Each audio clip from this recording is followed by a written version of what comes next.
जय श्री राम, जय श्री राधे राधे, कृष्णा कृष्णा। बंधुओं, मैं चरणदास स्वामी मेरठ उत्तर प्रदेश से एक लेखक, कवि और पत्रकार, संपादक, हिंदी मासिक पत्रिका कलमपुत्र। मैंने एक अभियान चला रखा है बंधुओं, वैष्णव वैराग्यों में स्वाभिमान की भावना जागृत करने के लिए, उनका इतिहास बताने के लिए एक सीरियल के माध्यम से अलग अलग एपिसोड चला रहा हूँ। अब मैं इस एपिसोड में, एपिसोड नंबर 7 है ये मेरा, वैष्णव धर्माचार्यों के सत्य एवं रोचक किस्से, इस सीरियल का नाम है। मैंने एक पुस्तक भी लिखी है, वैष्णव ब्राह्मण वैराग्यों का इतिहास, और दूसरी पुस्तक का नाम है वैष्णव धर्माचार्यों और संतों के सत्य एवं रोचक किस्से। इन सत्य और रोचक किस्सों की कड़ी में मैं हर एपिसोड में अलग अलग संतों के बारे में बताता हूँ। आज मैं आपको बता रहा हूँ श्री गोकुलाचार्य जी के बारे में। एपिसोड नंबर 6 में भी मैंने उनके जन्म के बारे में, उनके कुछ चमत्कारिक किस्से सुनाए थे। अब मैं उसी कड़ी में इसे आगे बढ़ा रहा हूँ। वैष्णव संस्कृति सदा सद्भावों की खान, इसके सब संस्कार हैं भारत माँ की शान। भजता राधा कृष्ण या भजता सीताराम, वैष्णव बैरागी सदा रहता है निष्काम। बंधुओं, एपिसोड नंबर 6 में मैंने बताया था कि श्री गोकुलाचार्य जी विठल देवाचार्य जी के पुत्र थे, वो चौथी संतान थे उनकी। उन्होंने गोलोकवास के समय अपनी कंठीमाला उतार कर उनके गले में डाल दी थी और उन्हें उत्तराधिकार सौंप दिया था। इस प्रकार जहांगीर से उन्होंने अपनी बात मनवाई। चिद्रुप नाम के एक तांत्रिक ब्राह्मण ने जो षड्यंत्र रचा था वैष्णव ब्राह्मणों के कंठी माला उतार कर रुद्राक्ष की माला धारण कराने का और त्रिपुण धारण कराने का, उससे किस प्रकार निपटे, इसी प्रकार से अब आगे आपको मैं सुनाता हूँ। आप सूरदास जी, कुंभनदास जी वगैरह जो अष्टछाप कवि थे, उनकी मंडली में भजन कीर्तन किया करते थे और अपने प्रवचन में हास्य का पुट देकर, आप मनोरंजन हल्का फुल्का देकर भक्ति की बात बताया करते थे, शास्त्रों की बात बताया करते थे और श्री कृष्ण जी की भक्ति में इतने रचे बसे थे, रास लीला क्या करते थे। इस प्रकार से आपने वैष्णव संप्रदाय को, वैष्णव समाज को बहुत आगे बढ़ाया। वैसे आप विष्णु स्वामी संप्रदाय से संबद्ध थे, जुड़े हुए थे। वल्लभाचार्य जी ने भी इस संप्रदाय को आगे बढ़ाया। इस तरह से आपने 60 गादियाँ जो हैं स्थापित की। 60 गद्दियाँ आपकी पूरे देश में हैं और आप बहुत ही गंभीर व्यक्तित्व के धनी थे। बहुत कम बोलते थे, ज़्यादा नहीं बोलते थे। एक बार एक धनाढ़ व्यक्ति आपके पास आया और कहा कि मुझे अपना शिष्य बना लीजिए। तब आपने प्रश्न किया कि क्या आपकी किसी चीज़ में आसक्ति है? उसने कहा, मैं तो मोह माया से दूर हो गया हूँ, मेरी किसी में आसक्ति नहीं है। तब आपने कहा कि जब आपकी किसी में आसक्ति ही नहीं है तो फिर आप भगवान में आसक्ति कैसे करेंगे? हम तो सांसारिक आसक्तियों को मोड़कर प्रभु की आसक्ति की तरफ ले जाते हैं, उधर विचार को मोड़ते हैं, तभी आप भगवान के शिष्य हो सकते हैं, श्री कृष्ण जी के शिष्य हो सकते हैं, हमारे शिष्य हो सकते हैं, उनके भक्त हो सकते हैं। और उसे वापस कर दिया। इस प्रकार आपने धन का लालच नहीं किया और अपनी मर्यादा को बनाए रखा। इसी प्रकार से कान्हा नाम का एक हरिजन था, शूद्र था, वो भी भगवान श्री कृष्ण जी के दर्शन करने के लिए आता था और वहीं से दूर से हाथ जोड़ता था।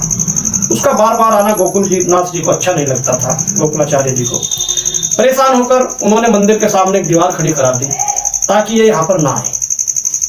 तब भगवान श्री कृष्ण ने देखा कि मेरे भक्त को गोकुलाचार्य जी ने वापस कर दिया और दीवार खड़ी करा दी। वे बड़े दुखित हुए, क्योंकि भगवान सबके होते हैं, वो तो भाव के भूखे होते हैं। तब उन्होंने उस कान्हा नाम के हरिजन के सपने में आकर कहा कि आप गोकुलाचार्य जी के पास जाइए, उनसे कहिए दीवार हटाएं।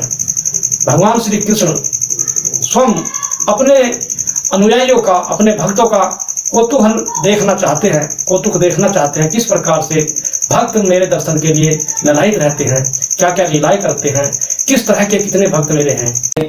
भगवान श्री कृष्ण ने उस कान्हा नाम के हरिजन को फिर दर्शन दिए रात को और कहा कि आप डरिए मत, जाइए, वो तुम्हारी बात सुनेंगे।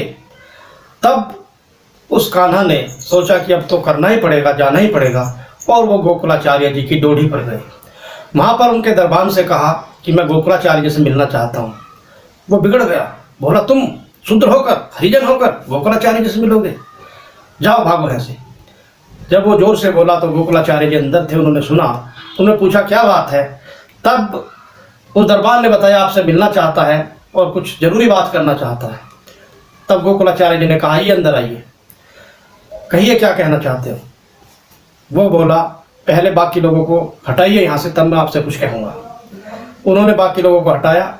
उसने बताया जो उसके साथ घटित हुआ था कि 3 बार सपने में कान्हा जी आए, भगवान श्री कृष्ण गोपाल जी आए, और उन्होंने आदेश दिया, कहा कि आप गोकुलाचार्य जी से कहिए कि इस दीवार को हटाएं। जब उन्होंने बात सुनी तो गोकुलाचार्य जी ने सोचा कि भगवान श्री कृष्ण ने, भगवान ने मुझ पर इतना विश्वास किया है, मुझ पर इतना कहा है, आदेश दिया है मुझे, तो मुझे जरूर उनकी बात सुननी चाहिए, और वो दीवार हटवा दी।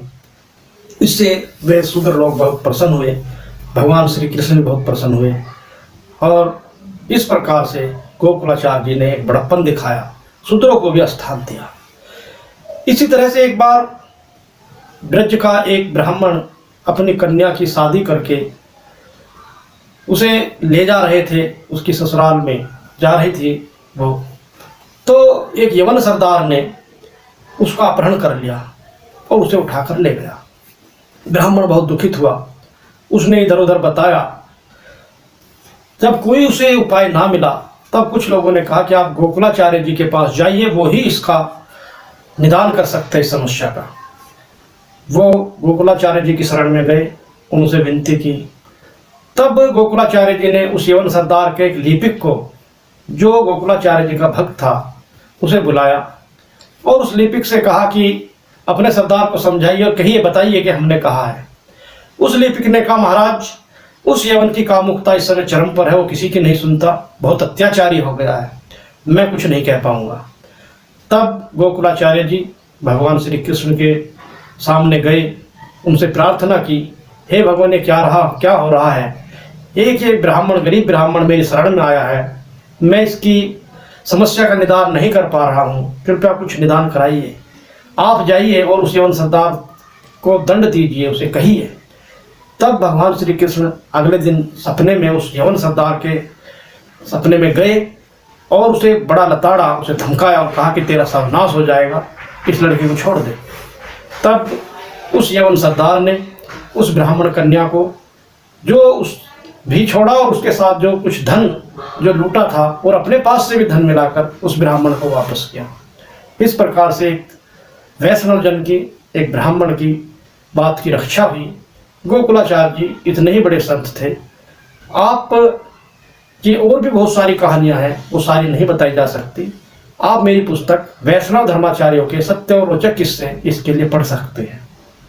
इस प्रकार से गोकुलाचार्य जी ने अनेक कार्य किए। आपने कई पुस्तकें लिखी, उसमें 84 वैष्णव की वार्ता और 252 वैष्णव की वार्ता बहुत प्रसिद्ध है। करीब 18 पुस्तकें आपकी आई।